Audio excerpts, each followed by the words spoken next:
অন্ধকারে ধীর গতিতে এগিয়ে আসছে ট্রলার। ইঞ্জিনের শব্দ ছাড়া নেই আর কোনো শব্দ।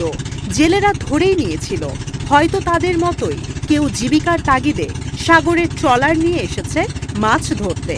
কিন্তু স্বপ্ন ভাঙল যখন অস্ত্রধারী একদল ভিনদেশি ট্রলার সহ তাদের ধরে নিয়ে গেল। চাপা আতঙ্ক নিয়েই বাংলাদেশ মিয়ানমার সীমান্তে সেন্ট মার্টিন দ্বীপে মাছ ধরছিল টেকনাফের এই জেলেরা। স্থানীয় কর্তৃপক্ষ বলছে মাছ ধরার সময় ৫৬ জন জেলেকে ধরে নিয়ে যায় আরাকান আর্মি। মিয়ানমার কর্তৃপক্ষের দাবি, জেলেদের বারবার বলা হয় আন্তর্জাতিক জলসীমা অতিক্রম করে মাছ না ধরতে।